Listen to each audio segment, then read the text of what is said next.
Going to the people about going it alone. President Obama prepares to explain to the nation why he is sidestepping Congress on immigration reform. This is Special Report.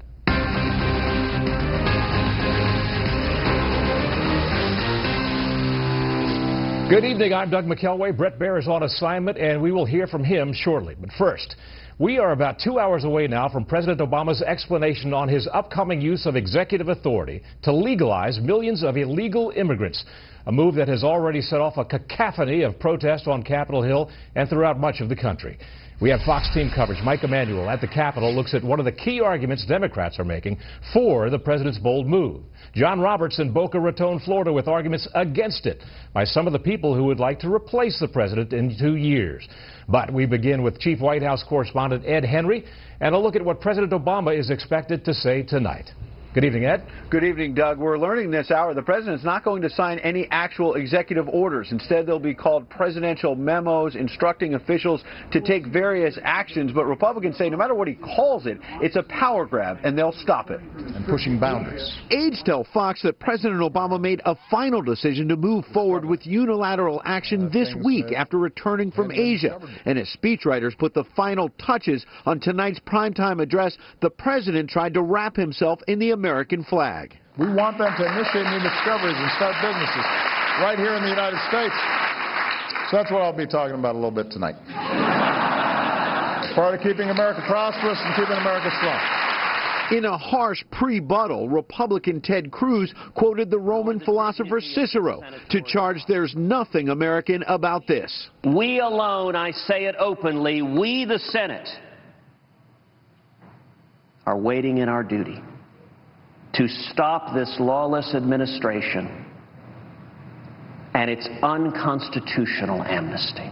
White House aides are already taunting Republicans, however, telling reporters the president cannot be stopped because U.S. citizenship and immigration services are funded with fees paid by applicants, not dollars appropriated by Congress, though Republicans are vowing to find a way to cut off the funds anyway. All options are on the table right now. The resolve within our conference, I believe both in the House and the new Senate that will come into power, is to stop this illegal action from taking place. What they're trying to stop are executive actions focused on protecting roughly 5 million illegal immigrants from deportation, including the parents of U.S. citizens and green card holders if those parents have been in America at least 5 years, and expanding a 2012 deferred action program for kids that will allow more young people known as dreamers to stay in America, giving Democrats a chance to cast it as humanitarian. But we can't sit idly by, waiting for Republicans to act while homes are being broken up all across this nation. The second focus of the president's executive actions will be border security, to blunt GOP attacks pointing out he's been weak in that area. The president will sign a memo instructing Homeland Security Secretary Jay Johnson to shift resources for Border Patrol agents and ICE personnel to prioritize tracking down illegal immigrants who have felonies, are gang members, or are tied to terror. Democrats say that's a move toward the GOP, and they should finish the job with legislation. Republicans shouldn't get mad. They should get even. They should nullify the president's executive order by passing our bill and passing it now. At a dinner honoring the late Jack Kemp, Republican Paul Ryan said those demands ring hollow since the president failed to act. He had full control of Congress, supermajorities. 2009, 2010, did he lift a finger to do anything about this at that time? No, he didn't. Now, even before the speech, Democratic Senator Joe Donnelly is criticizing and saying, quote, I am as frustrated as anyone that Congress is not doing its job, but the president shouldn't make such significant policy changes on his own. A sign the criticism may not just be from the right, Doug. Ed Henry prepared for a potentially long night on the North Lawn tonight. Thank you, Ed. Good. The Republican Governors Conference in Florida provided senior national correspondent John Roberts with one-stop shopping today on GOP reaction to the president's plan. An added bonus, many of those talking may actually want to be president in just a couple of years. Here's John's report. I have no obligation to do the president's job for him. The immigration order might come from Washington, but it's the states that will be left holding the bag. And the Republican governors meeting here in Florida are incensed about it. I think the president's being irresponsible. And I know those are strong words, but the fact is I think the president is being irresponsible. Governor Rick Perry's state of Texas took the brunt of a wave of illegal migration last year. Tens of thousands of families and unaccompanied children flooding the state, forcing the governor to deploy precious law enforcement resources to the border. Perry fears the president's actions will launch another wave. There's going to be another deluge with this announcement of amnesty is coming, so hurry up and get here so you can be a part of that. Perry has hinted he may sue the White House over the executive action.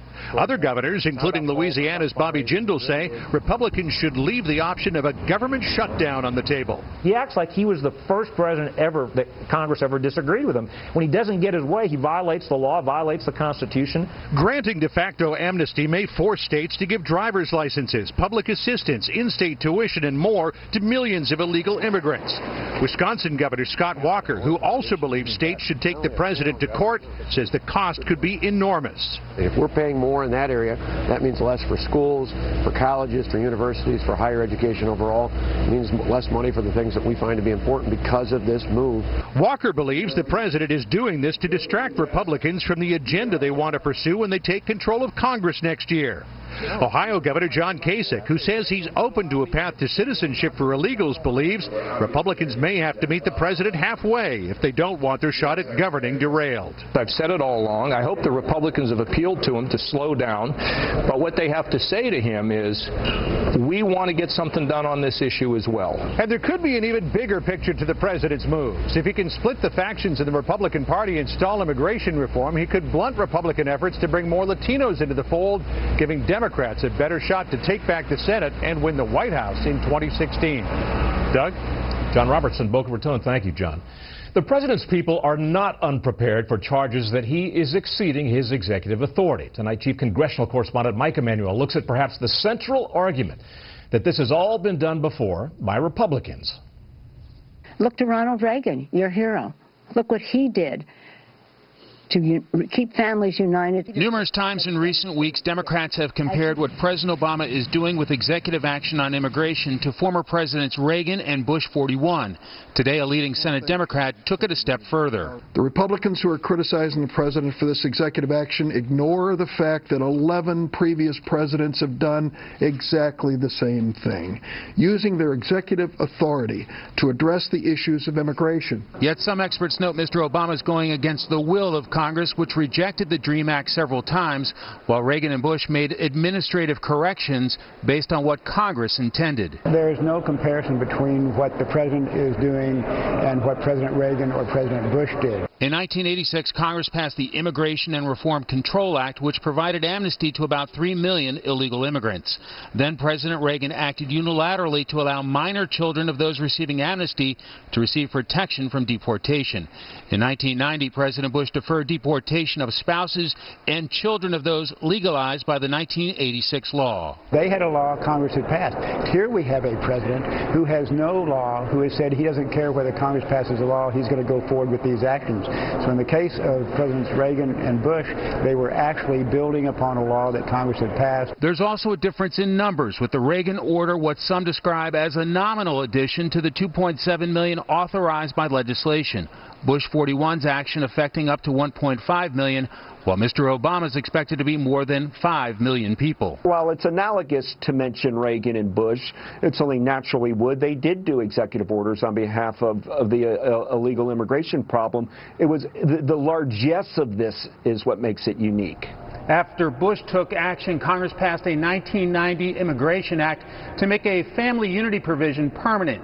It is not clear if a new Republican Congress will be willing to follow Mr. Obama's lead. Doug? Mike Emanuel, thank you.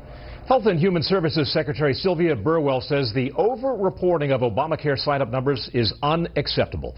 Burwell tweeted that out after Republicans discovered that 400,000 individuals who signed up for both medical and dental coverage through Obamacare exchanges were counted twice.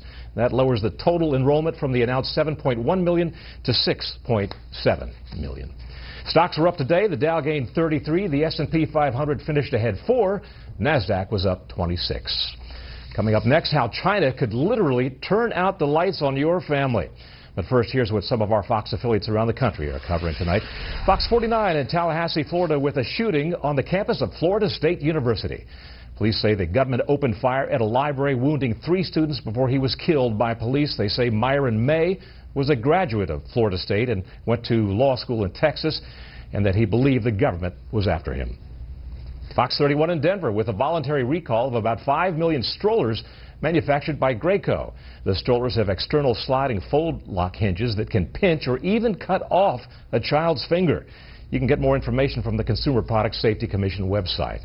And this is a live look at St. Louis, Missouri from Fox 2. The big story there tonight. The wait continues for a grand jury decision on criminal charges against a white police officer who fatally shot an unarmed African-American man in Ferguson last August. Several nights of calm were broken by a raucous protest at police headquarters in Ferguson just last night. The governor has already declared a state of emergency and put the National Guard on alert. That's tonight's live look outside the Beltway from Special Report. We'll be right back.